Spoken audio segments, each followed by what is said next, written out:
point at me. Good afternoon. Welcome to the April 6th, 6:30 City Council meeting. At this time, we will stand for the pledge and prayer.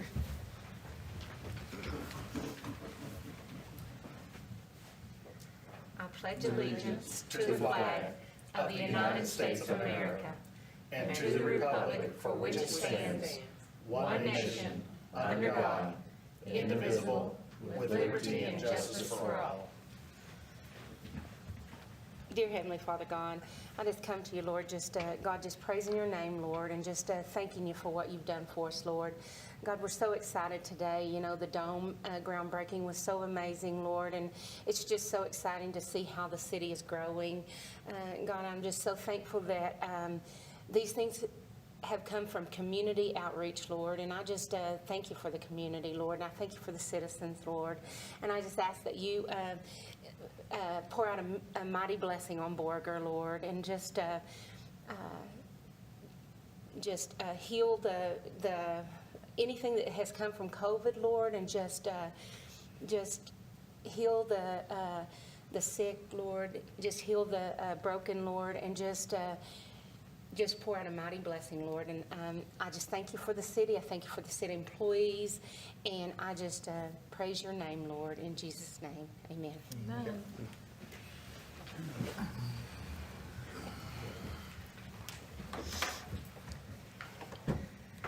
At this time, we'll have comments from the citizens, if anybody would like to speak.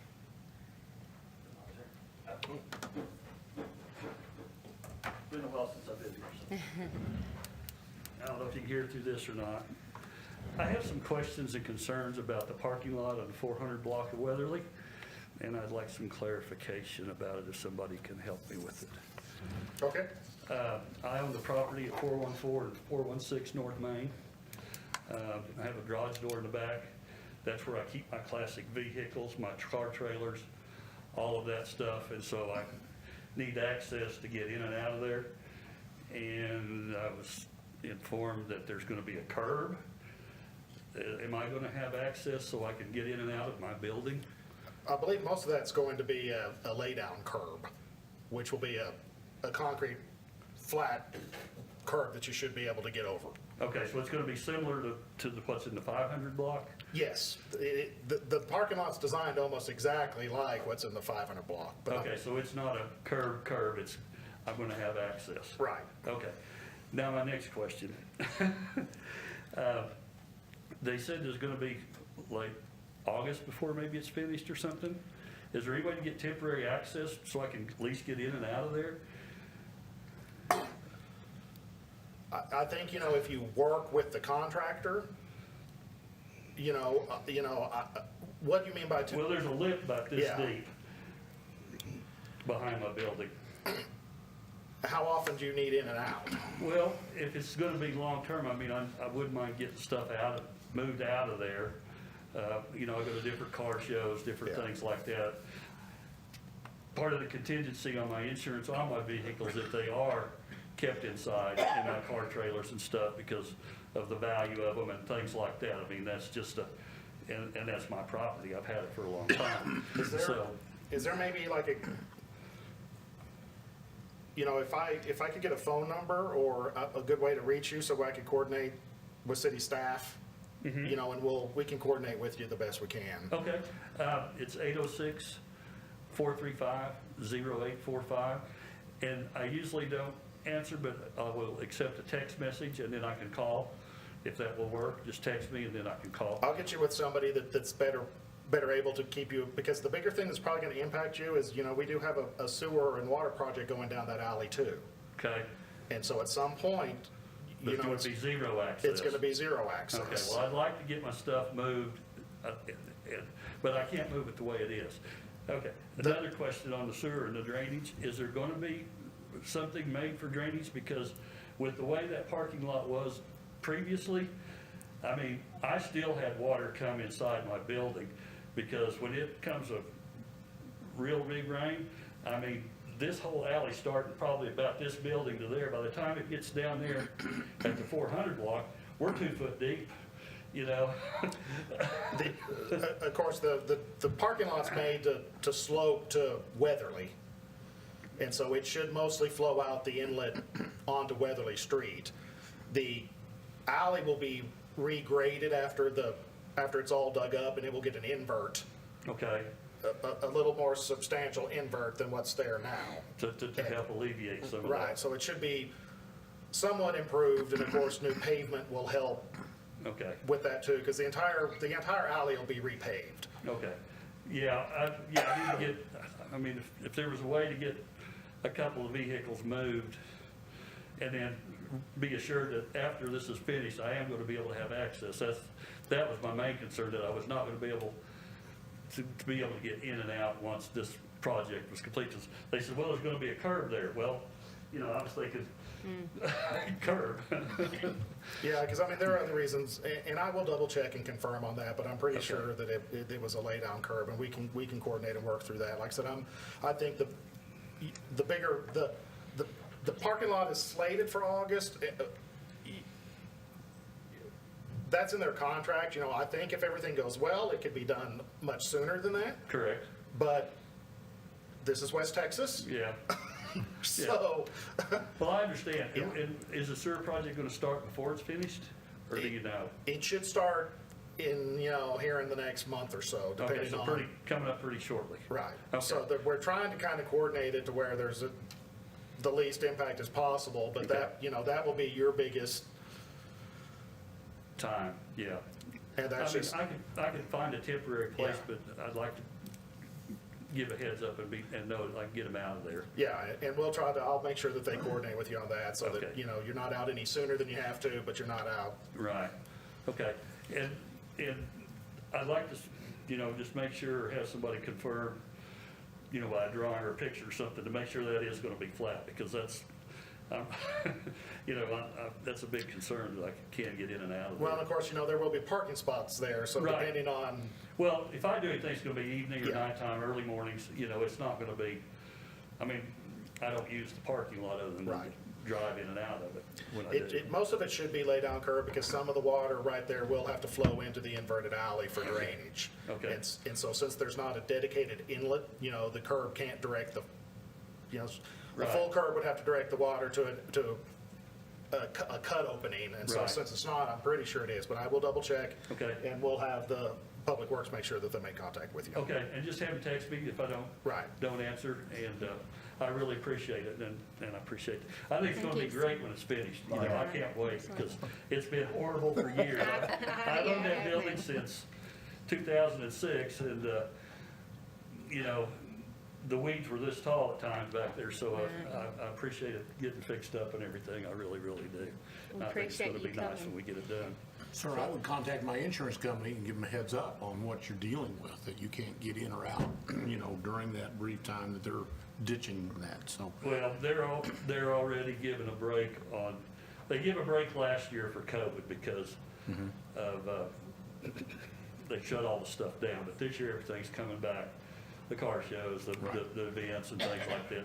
People, they're gonna go ahead and start them again, so. Right, but I'm just saying, if there were to be a hailstorm, you know, if they've been given a heads up, Yeah. that your hands are tied. Yeah, well, they'll be inside, they won't be outside. Yeah, if you value them much, you're gonna find Yeah, they'll a be place inside. for them. Yes, Yeah. yes, they'll be Okay. inside. No, I'll make sure of that. Okay, I appreciate your time. Thank very you much. for coming, thank you. Okay, if there's none other, then we will move on to the consent items. I move to approve consent items 5 through 7. I second it. And all in favor? Aye. And it passes. And then item 8, consider and take appropriate action to appoint election judges and alternates for the May 1st, 2021 election. Mrs. Sauls. This is due to the May 1st election. We have to have judges and also alternates. So I've submitted these names for the council's approval.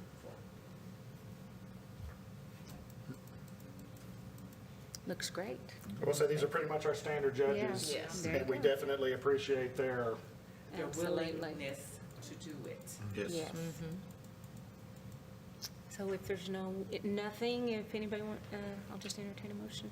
I move that the election judges be appointed as follows. For the early voting ballot board, Joan Carter as judge for precinct 11, Nellie Villa Senior as judge, and Robert Bradley as alternative. For precincts 14 and 23, Teresa Willis as judge, and Tina Briscoe as alternate. And for precinct 33 and 42, Bertha Walker as judge, and David Stevenson as alternate. Second. And all in favor? Aye. And it passes. Thank you, Stella. Item 9, consider and take appropriate action on Resolution R-013-21, determining a slum and block area for the city's participation in the Texas Capital Fund Downtown Revitalization Program operated by the Texas Department of Agriculture. Mr. Spradlin. So this is our third application for this downtown grant. As everybody knows, you know, the parking lot that we were just discussing was funded by our first application into that program. Last year, they increased it and they had more applicants, so we ended up a little farther down on the list to where I'm not for sure we're going to get funded. But we are going at it again. This year, the amount's been reduced back down to $350,000, so the scope of the project had to be changed. So by changing that scope, we have to repass this slum and blight resolution and then also include the scope of the project. And so what's included for this scope is the sidewalks in the 700 block of Main Street. There's some pretty good sidewalks there, you know, by Morley and some areas in there, but if you get to the other side, especially in front of Jalisco's and that far end, they are horribly deteriorated to where they are down to dirt. So this will include the repair of the remaining sidewalks in that block. It will also upgrade the ADA ramps at the two intersections at 7th and at 8th. And it will also include funds to tear down the building at 420 North Main that we recently purchased that we're hoping to turn into a pass-through from the new parking lot into the 400 block. Other than that, it's exactly the same as all the others, and this is just the next step in applying for that grant. So I entertain any questions if there are any. If not, then I'll entertain a motion. Move to approve Resolution R-013-21, determining that the area between Weatherly and Deal are between 4th Street and 8th Street contains conditions that are detrimental to the public health, safety, and welfare of the community and constitutes a slum blighted area. Second. And all in favor? And it passes. And we'll move on to item 10. Consider and take appropriate action on Resolution R-014-21, authorizing the submission of a Texas Community Development Block Grant application for the Downtown Revitalization Fund. Mr. Spradlin. So now on the last item, since we declared it a slum and blight and have defined the scope of the project, now we have to pass the resolution to authorize the application. And so this resolution authorizes the application and then commits the city to our matching portion. So this year it's a 15% match requirement, which would be $52,500 if the grant is awarded. So we will, as we've done in the past, that amount will be budgeted into the upcoming fiscal year because, you know, this will be a project in the coming fiscal years, not in the current. And so we will have to make sure that we have the funds allocated to support the grant. And of course, as we have in the past, you know, we try as much as we can to support grant funding all the time so we can turn that $52,500 into a $402,500 project for the community. That's right. That's great. Any questions or anything? And then I'll entertain a motion. I move to approve Resolution R-14-21, authorizing the submission of a Texas Community Development Block Grant application for the Downtown Revitalization Fund. Second. And all in favor? And it passes. Item 11, consider and take appropriate action on Resolution R-015-21, authorizing the submission of a Texas Community, did I just read this? No, it's Okay. very similar, but a little Sorry. different. Authorizing the submission of a Texas Community Development Block Grant Program application to the Texas Department of Agriculture for the Community Development Fund. Mr. Spradlin. So this is a different grant, but it's still administered through the CDBG program. This is for a sewer project between Main and Weatherly, south of 3rd Street. So this is a $350,000 grant as well. It has a 20% minimum. You know, we have already selected the engineer to assist us with that. So we would be committing to $72,501 from the Water Sewer Fund to replace the sewer lines in this section. These are some of the concrete sewer lines. You know, we've been dealing with those quite regularly here of late. So we are trying to get those scheduled for replacement as much as we can. And, you know, we're throwing a lot of grant resolutions at you here really quick, but, you know, the comp plan and the council has directed us to find as many alternate funding sources as possible. Yeah. So a lot in a row, but this would be another grant. This one, this is our first year from some new CDBG guidance. The state's taken over some of that, so I don't know how confident I am in this. There's a few things uphill on this, but we're gonna give it a try and do our best. Any questions or anything, comments? If not, then I'll entertain a motion. I move to approve Resolution R-015-21, authorizing the submission of a Texas Community Development Block Grant Program application to the Texas Department of Agriculture's Community Development Fund. Second. And all in favor? And it passes. Item number 12, consider and take appropriate action to approve on final reading ordinance O-004-21, adopting the 2018 International Fire Code. Mr. Spradlin. So this is just second read. So you're not the only one. There you go. This is the second reading of this ordinance. We talked about it last. This does just bring the fire code up in line with the rest of our building codes. Yeah.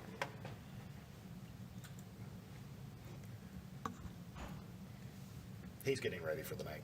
Oh, okay. Oh, any comments or questions or anything? Okay, I'll entertain a motion. Move to approve on final reading ordinance -O-004-21, adopting the 2018 International Fire Code. Second. All in favor? And it passes. Item 13, consider and take appropriate action to introduce ordinance O-005-21, amending the City of Borger fiscal year 2020-2021 operating budget. Mr. Edwards. Well, I got to tell you, the view is different from down here. I would have to start out on item number 13 for my first point. We'll make a go at it. In September of 2020, council passed the ordinance in support of the budget, as you do each and every September of each budget year. And kind of as been my general practice, as most of you well know, I usually take a really hard look about mid-year of the budget, see if there's any changes that need to be made. This year is substantial because not only do we have grant funds now coming in, I'm sorry, not grant fund, bond proceed funds coming in for the aluminum dome project. You know, a lot of that was kind of up in the air even back then. You know, we didn't know if we get good bids, we didn't know interest rate, there was just a lot of unknowns. Not confident enough to include that in the original budget. Also, in September, council passed or made an agreement with the county for them to have a participation in the radio, public service radio package, which brought in basically $1 million or $917,000 for that project. County paid theirs up front, right up front. But there again, right at the last minute, too late to include in the budget. I want to recognize that now. We had CARES funding that we were allocated from the very first CARES package on the coronavirus. Well, I think we got a total of $680,000. 547 of it we're getting in this budget year, so I want to go ahead and recognize that. And then, of course, we sold, well, by the time this year is over, we will have sold at least $400,000, maybe a slightly higher. I think I put $410,000 in city equipment that we bought replacements for and excess city equipment. So it's time that we recognize that income and obviously make some expenditures to account for it. This budget amendment goes to two things. One, it goes to pillar 2, that building the community center. That was been a pillar to council. Obviously, the bond proceed money is from that. And then also prioritizing and funding essential capital project. That is in chapter 3 of our growth and capacity. It's, strategic action plan number 1. So there's a few capital projects where specifically it's catching on. We're specifically targeting with the CARES money. The CARES money was qualified. We got the CARES money qualification for police and fire salaries. So obviously we've already paid all those salaries, and that's what we qualified to get that funding through. So we're allocating the biggest part of that to upgrading public safety. One, we're doing dispatch software and a new police records management system. Those systems are very, very expensive. I think total together about $450,000. So by and large, the majority of that CARES funding we targeted toward that. In your agenda memo, I kind of highlighted the bigger or more significant revenues and expenditures. The first one, sales and use tax. I just want to highlight, there's no new revenue there. It's just, we took a hard look at that number. Right now, we really truly feel our sales tax has not suffered through COVID like a lot of the bigger cities has. We were up 10% last year. We're coming down to a more normal range this year, but we still feel that we're going to actually have more money coming in the sales tax than we actually budgeted for. That $51,000 additional is still a conservative number. The second line is the CARES Act funding, $547,000. Obviously, this is passive venue tax. We did not recognize that in the beginning of the budget. That tax went into effect February 1st, and by the end of September, we're estimating that we will generate about $40,000 in revenue from that venue tax in this first year. Actually, we just got the first month, and we had generated $7,800 in the first month alone. So I think it's going to come track right where we had anticipated it. And is that is that? That's the 2% Okay. on hotel, motel, short-term rentals, Okay. things like that. So And it is pledged to the dome, Right. It is We pledged can to the only use dome. that for the venue. offset. There's an upcoming debt issuance, the 1.8 million, another one for the dome, which is the Right. venue tax portion Yeah, of that that's it. project. Yeah, So, okay. there's a $110,000 transfer. The venue tax debt issuance will require what they call a bond reserve. Basically, we have to set aside one full year payment and hold that in a bond reserve for the maturity of those certificates. So that's what that is. That money, the proceeds will actually come out of the proceeds from the sale of the bonds, but it'll need to be transferred from fund to fund. The ordinance that passes does not allow the city manager to make that transfer. It has to come through council to do that. Obviously, the $917,500 is the revenues from the dispatch contract, and then the $9,580,000 is the combination of both the $7.75 million that we just issued, and then the 1.8 that we are anticipating issuing in the next 60 days or so. Then the last item in revenues is auction proceeds from sale of city equipment. On the expenditure side, we've talked about the dispatch CAD hardware. That's $330,000. Police records, $150,000. By and large, most of that is from the CARES funding, which is kind of dedicated to public safety expenses. And then Roosevelt traffic signal, $85,000. As you know, that's going to be put in the next several months. We have added the fourth arm to that. Council's already approved that contract. I believe it was $82,600 was the actual number we paid the state. We put a little extra in there for a contingency. Of course, the other $110,000 is the reverse of the one that's in the revenue. $6 million for the dome and construction. Now, I don't put the full amount in there because obviously we're not going to spend the full amount of the $9 million on the dome before the end of September. So there's no magic reason for that number. I just kind of looked at what I feel would be the cash flow through the pay apps that would come in on that project. We will probably spend less than that. So we will re-budget for the balance of that in the next year's budget for the full amount. And then obviously that is going to there's going to be a surplus of about $3.5 million that will be in the fund balance of Fund 52 at the end of this year, which is the proceeds for that. Then that surplus will be depleted in next year's budget as the dome is finished. Of course, the public safety radio system, that's the offset of the revenue, that 917. The fire engine down payment, I wanted to bring this up because last council meeting, or the one before that, we did a reimbursement resolution. Yes. That resolution is in case we want to decide to pay for that fire engine out of a proceed, a debt issuance in 2022. I went ahead and budgeted for a down payment because, there's a chance, how we're going to pay for that still hasn't been set. So that if we decide to go ahead and get a loan through Amarillo National for the balance debt that keeps us below that $10 million bank qualification that we've talked about in the past, we would need to make about a $300,000 down payment. So 250 of that, obviously, I'm putting in there for that. There's already some money in there for that. And then the last one is transportation boom and power pack. We had originally planned on doing that this year. We budgeted $80,000 and figured out real quick that we had under budgeted that line item, so we scrapped it from the budget. Since we have the extra, we'd like to go ahead and put that in there and get that accomplished in this year's budget. So altogether, that's about a $270,000 purchase. However, we had $80,000 budgeted.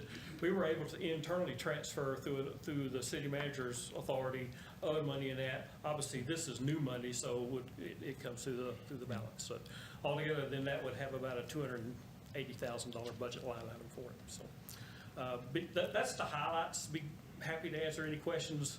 There's a full listing in the back of the ordinance of every single line item that's going to be affected by this ordinance, and prepared to answer any questions on them if you have any. Some of this is driven by the fact that auditors are going to look to see if we've complied with GAAP, generally accepted Sure. accounting procedures, and applicable GASBs. So for our citizens to understand, this is not necessarily, well, it is, the council's got to approve this, but it's also, this is what you've got to do to do the transparency that auditors want to see. So Now, in your audit every year, there's a comparison of original budget, final budget, and actuals. yeah.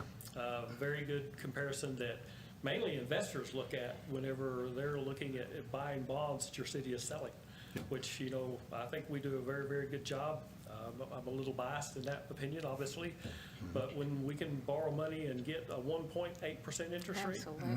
Yeah, that's great. it's pretty good, even in Yeah. this day and age. But if we've got, citizens looking into the weeds on this, they're seeing a whole lot of data, but that's what Yes. accounting requires. So Yep. it's not like we're trying to dazzle them with numbers. No. It's that so the accountants are happy and we get a good report card on audits. There's very little change to the actual operating No. budget that we did. Most every change is, there was revenue that came in that was unexpected, and so we're budgeting the revenue and then the associated expenditures.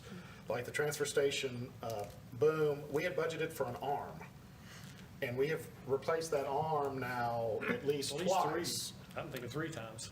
But we have not replaced the hydraulic power pack. And so now it's gotten to the point to where the new arm won't interface with the hydraulic power pack. So now we've got to replace it all. So instead of delaying that to the next budget year, since we sold $410,000 worth of equipment that was unplanned income, we're gonna take that supplement to go ahead and get the boom this year and to buy down the fire truck to save the interest cost on Yeah. that. So the biggest change is, there's an equal amount of revenue change for the equal amount of expenditure change. And this is pretty much happens almost every year. It does. Now, the general fund, as council know, we always try to balance the general fund and the water and sewer fund. The general fund will remain balanced, same amount of revenue, same amount of expenditures.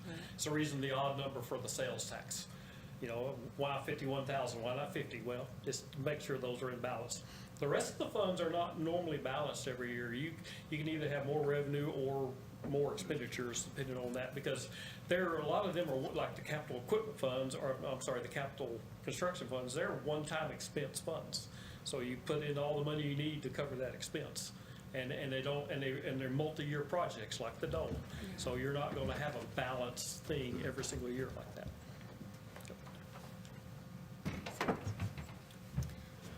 Thank you. Thank you, Ed. Thanks, Ed. What I would add on a few of those funds, as we were, we talked in the work session about the capital, community investment program and stuff like that, and as we start doing multi-year planning, you might even see us pre-fund money into those capital funds over the course of several years to build up the funding to do the project in year 5. So you're gonna start seeing some of those black years and red years as we pre-fund and then build down those revenues. All right, I'll entertain a motion. I move to introduce on first reading ordinance O-005-21, amending the fiscal year 2020-2021 City of Borger operating budget. Second. All in favor? And it passes. Item 14, consider and take appropriate action to award a bid for the sale of property located at 719 Brain Street. Mr. Spradlin. So a few months back, I was contacted by a Texas community group who handles our tax properties, and they had been contacted by Mr. Glenn Hermanson, who was interested in this property at 719 Brain. It is city property, but it is not a tax property. So this property was donated to the city many years ago, well, in the 90s, which to me shouldn't be that long ago, but but it was given to the city in 1994, and we accepted it. There are no restrictions or covenants or any specific use that it was donated for. The family, their father had passed away that had, I guess, owned the property, and they were just didn't want to deal with it anymore, so the city took it. Mr. Hermanson is interested in it. There are 3 ways that a city can dispose of property that we own, and that is to list it with a real estate agent, to auction it, or to do a competitive sealed bid. So of course, a real estate agent and an auction company would charge a fee to handle that. So we put together a bid packet and advertised it after we found that out. Mr. Hermanson is the only person to have bid on the property. His bid was $2,250. The property's appraised, or I'm sorry, his bid was $2,575, and the appraised value is $2,250. We did set a minimum bid of $1,500. That is one of the requirements to dispose of property. If you do it by competitive bid, is to have the minimum. So he did exceed the minimum, and he did exceed the appraised value. So I see staff sees no reason in not disposing of this property. We'll no longer have to mow it, and I can think of no future use for this lot. He has bought the lots on either side of it, and he does plan on constructing a house or a homestead of some sort over on that land eventually. And Great. does council usually decide on when they take this land over? Yes. Okay, And so the council in 1994 decided that okay. I mean, I was just curious. I don't see a benefit why they would do that other than, I was just curious if that's how it works. So. the council went through a period of time to where they did a lot of that. As, I don't know, as a service or what, Well, I makes sense. I was just curious. for better or about- worse, I was not, involved in that in 1994, so I can't tell you the thinking behind it, but we have quite a bit of land. We were talking earlier about the Meggert parking lot that the city owns, and that was in the same time frame under very similar circumstances. Okay. All right. Does anybody have anything? I would just say previous councils have, for the most part, have done well, Oh, absolutely. from my perspective, even though on some tiddlywink things Yeah. I don't I understand. was just but curious how it worked. I have come to appreciate previous councils.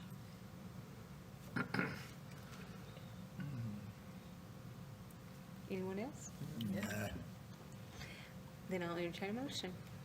I move to approve the sale of city-owned property described as Lot 6, 7, and 8, Block 24, original town site of Borger, known as 719 Brain, to Glenn Hermanson in the amount of $2,575, and to authorize the mayor to sign the special warranty deed affecting the same. Second. All in favor?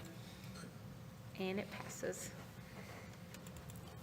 Item 15, consider and take appropriate action on a change order to the Motorola contract for the public safety radio system for the installation of a new 180 feet freestanding radio tower at the county's Stinnett site. Mr. Spradlin.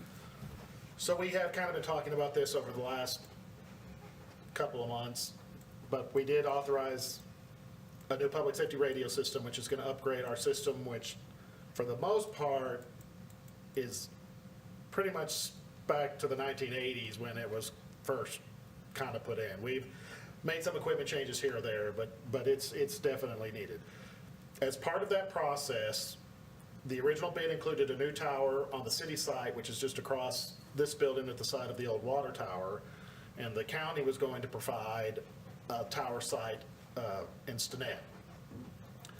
As we started implementing the system, the structural analysis on the county site pretty much failed to meet standards for Motorola's public safety systems. It turns out the guy wires aren't at the right angle, and there's some other issues that have caused problems. So it was going to need a new tower.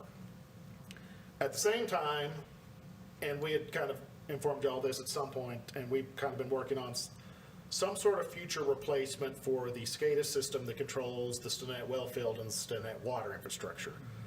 The radio-based SCADA system is still functioning, but it is getting really close to end of life, and water is a pretty important infrastructure, and so we don't want to wait until that fails. So we had started planning on that replacement anyway.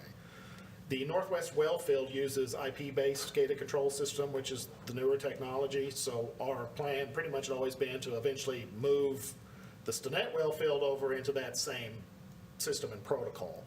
That was going to necessitate the need of a tower up there someplace so that we can link back to our infrastructure here in Borger. So with that, it does make some sense for us to place this tower in Stinnett so that we can use it for the SCADA system and the radio system to support both projects. The tower bid is $163,551. There is funding in the water sewer infrastructure line item for that in the current budget. The county's going to participate in a couple of different ways that we're going to talk about in the next couple items, so I won't really go into that much detail here. This item is to amend the contract to add the tower for Stinnett to Motorola. And then we'll talk about the county's participation, how it's going to benefit the city in multiple ways in the next item. Which we've talked about in work Yeah. sessions. Any, if there's nothing, I'll entertain a motion. Well, I just want to make the Oh, point again that sorry. this system will do wonders for our law enforcement across the county and our people. And as Captain Stroke said, what's important to a policeman is his pistol, but he sure likes a radio that will get other pistols there to help him when he needs it. Having served in the military, you want to know you've got the best equipment, and we want our police officers to have the best equipment. So this system is about providing an extraordinary radio system that doesn't have gaps in the county, and that ability to be in Stinnett and have that coverage, because we dispatch for Stinnett out of our dispatch, so it's a needed system. Anyone else? If not, we'll entertain a motion. I move to approve the change order for the public safety radio system with Motorola Solutions in the amount of $163,551. Second. All in favor? And it passes.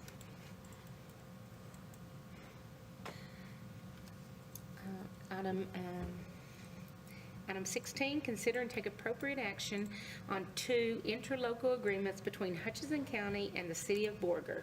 Mr. Edwards. Council, these 2 agreements are kind of separate from what we just talked about in tower, but they really help offset the cost of that tower. The first one is a chip sealing agreement, which, goes to pillar number 5, or, improving our infrastructure. and also Chapter 3 of the comp plan under growth, capacity, and transportation. So, you know, I haven't been here as long as I have. I've seen our seal coat program start and stop, start and stop, start and stop. Basically, it was at the, it started when we had excess funds, and it ended when we didn't have the funds that we needed to do what we needed of the year. That's usually was the first thing to go is street maintenance. Obviously, the strategic pillars have changed a lot of things in the way city staff approaches this. The introduction of the TUF Fund, which will bring a dedicated revenue stream each and every year for street, you know, maintenance and transportation needs.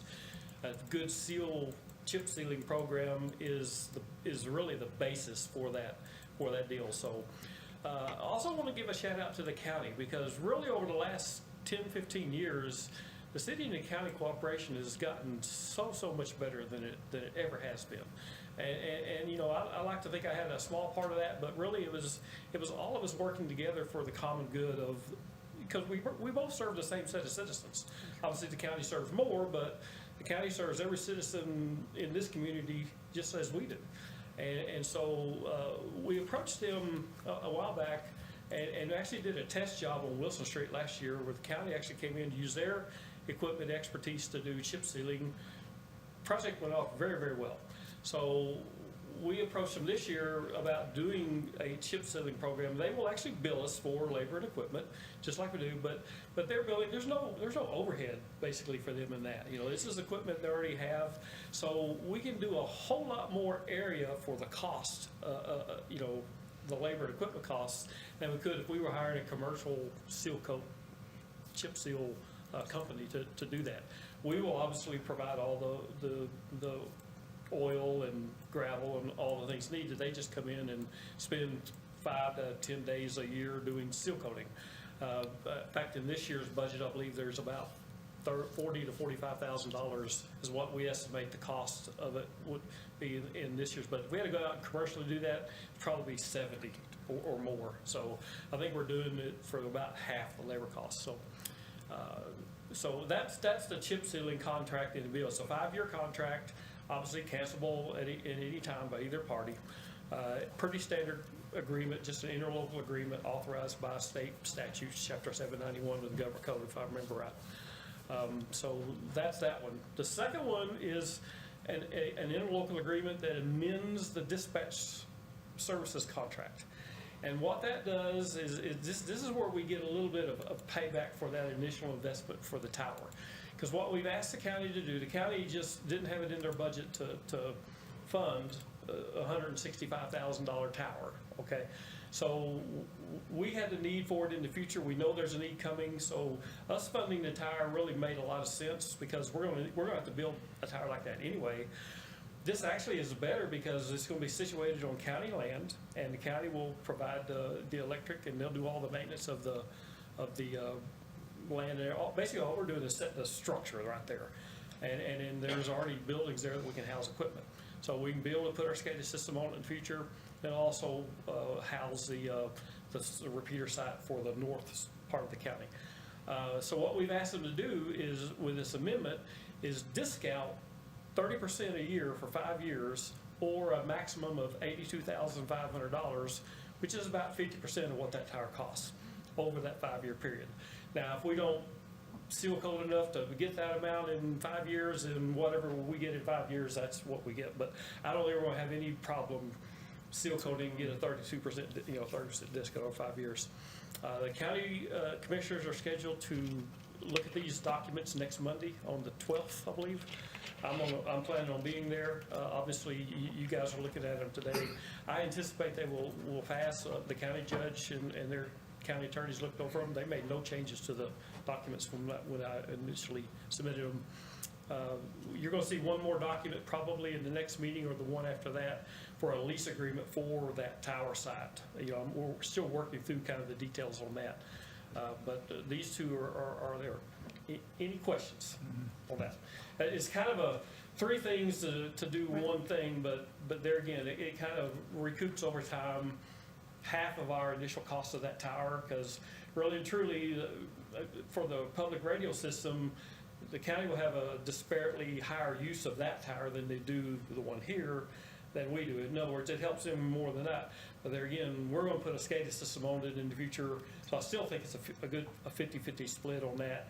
And we're just asking them to give us a discount on chip sealing, kind of a governmental way of bartering, if you will. Yeah. Old-fashioned horse trade. These are really fun contracts to do, because you makes- gotta yeah. have them all up when you're doing them, so. Any questions? No. No, makes Makes perfect sense. sense. The county's Clear as mud. Thank you. Clear as That mud. was good. The county's cooperation on chip sealing increases our annual chip sealing amount by a little over 40% in coverage areas. So it is, you know. Good deal. It's really good for us, it's really good for them. You know, they have the same personnel costs and the same equipment costs, whether they help us out or not. So by us working with them, they get a little bit of buyback, and we get to chip seal a whole lot more street. Great. If there's nothing, I'll entertain a motion. I move to approve the interlocking agreement for chip sealing between Hutchinson County and the city of Borger. Second. All in favor? And it passes. And then B?